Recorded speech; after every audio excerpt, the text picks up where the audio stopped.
예, 본 의원이 이제 추경 문제 때문에 지난 보름간 부산 경남 지역의 기업 대표들 한 20여 차례 간담회에서 한 500여 명을 만나봤습니다.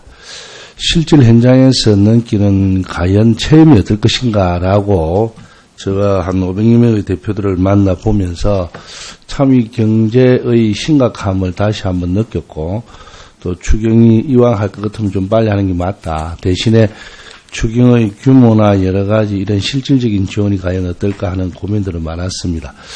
나머지 자료는 제가 서면 질의로 하고요. 우선 중소기업 청약한테 한번 물어보겠습니다. 네. 개성공단 문제 입주 기업들이 이제 어쨌든 이 정부의 조치로 인해서 피해를 많이 봤는데요. 3일 회계법인에서 또 자기들 이제 미수금이나 여러 가지를 포함해서 조사도 했고, 위약금.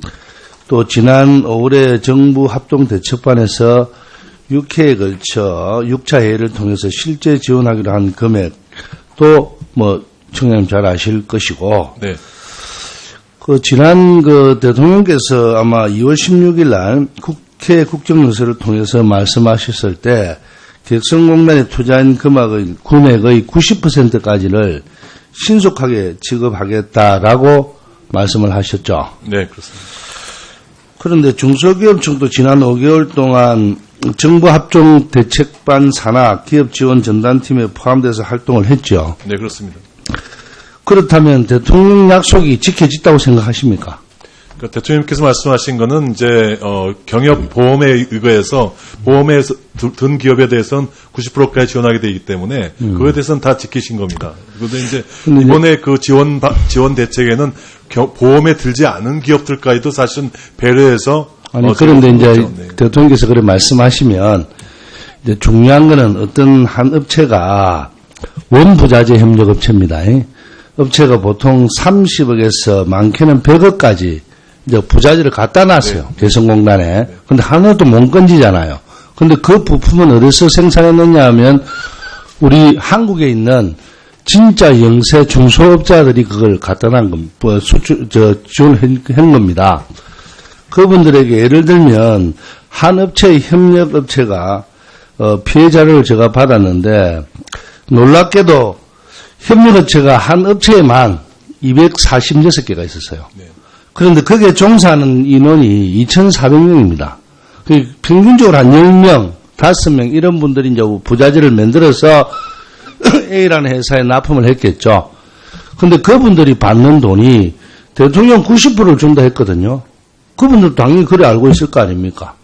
그런데 이 개성공단 내용을 이래 보니까 그 돈을 전혀 못 받고 어떤 업체는 피해 원부자재 협력업체들 피해 규모를 정부에서 어떻게 했느냐 하면 일괄적으로 최대 22억까지만 지원을 했어요. 그러면 100억의 피해를 받은 업체들은 그 하청업체에 22% 못 줍니다. 그런데 어떤 업체는 한 30억 피해를 받은 업체는 한 70%까지 줄 수 있어요. 그러면 A라는 업체는 22%에 안 주고 B라는 업체는 70%까지 주면 하청업체들이 볼 때 너는 그 돈을 90% 다 준대 띠묻다 아이가 이런 식으로 이야기할 수밖에 없어요. 그래서 이 A라는 업체도 상당한 곤욕스러운 지형에 처해 있고 그것뿐만 아니고 사실로 이 어려운 한 5명, 10명 되는 이런 기업들이 물론 한계 기업도 있고 여러 가지 기업은 있겠지만 이분들이 느끼는 피해는 좀 있으면 나가서 앉아야 될 정도로 이런 입장이에요. 그래서 청장 그 내용은 알고 있습니까? 네, 알겠습니다. 대답 드려도 될까요? 네, 말씀해 주시죠. 네. 그러니까 지금 이제 전반적인 피해 지원 기준은 이제 통일부에서 전체적으로 정부 이 관계기관을 다 합쳐서 정했는데요. 지금 말씀드린 123개 기업 가운데 22억 한도에 해당되는 소위 유동자산에 대해서만 말씀드리는 겁니다. 지금 원부자재 말씀이시니까. 근데 원부자재에 대해서는 보험을 들게 돼 있는데 아무도 안 들었었기 때문에 사실 어떻게 보면 정부로서는 그걸 100% 지급해야 될 다시 의무가 없는 상황에서 아니에요. 그거를 70%까지 지급을 그렇죠. 했습니다. 네. 아니, 그래 70%를 지급하면 네네. 일괄적으로 20억이 아니라 네네. 100억을 하는 데는 70억. 이렇게. 저게요, 앞으로도 지금 10명 이상의 의원들이 남아 계시기 때문에, 저긴 아마 1시를 넘어갈 것 같습니다. 답변까지 포함하면. 그래서, 위원님도 웬만하면 추가 질의 시간 안 될 테니까 우선 마무리는 하십시오, 그냥.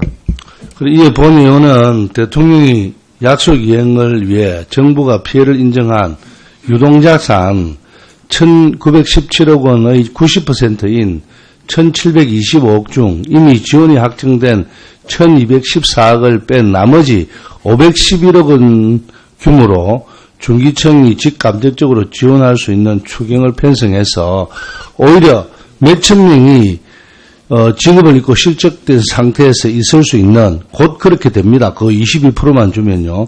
그런데 더 중소기업 청장님이 추경을 좀 신청하셔서 다시 한번 더 지원 대책을 마련해 주시기 바랍니다.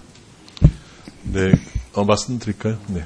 그러니까 지금 말씀하신 대로 그 70%까지를 지급한 거는 상당히 정부로서는 정말 보험에 들지 않은 기업까지도 배려해서 한 겁니다. 그러니까 그걸 이해해 주시고요. 그 다음에 그 70%에 해당해서 맥시멈을 22억으로 뒀는데, 그거는 거의 대부분 123개 기업 가운데 22억 이상이 되는 기업들은 많이 소수고, 대부분의 기업들은 다 22억으로 다 충당이 되고요. 그 22억이 넘는 분들은 상당히 이제 사업을 크게 하신 분들인데, 그분에 대한 것들은 이제 어떤 면에서는 개성당이 갖고 있는 그 리스크를 감지하고 가신 거기 때문에, 거기까지 하는 거는 기존 기업에 대한 형평성 문제 때문에 좀 상당히 그 통일부에서도 굉장히 고심한 끝에 결정한 거기 때문에 좀 그거는 좀 이해해 주시기를 바라겠습니다. 위원님. 네, 수고하셨습니다. 혹시 미흡한 부분 있으면 또 서면 질의를 이용해 주시기 바랍니다. 다음은 윤한홍 위원님 질의하시겠습니다.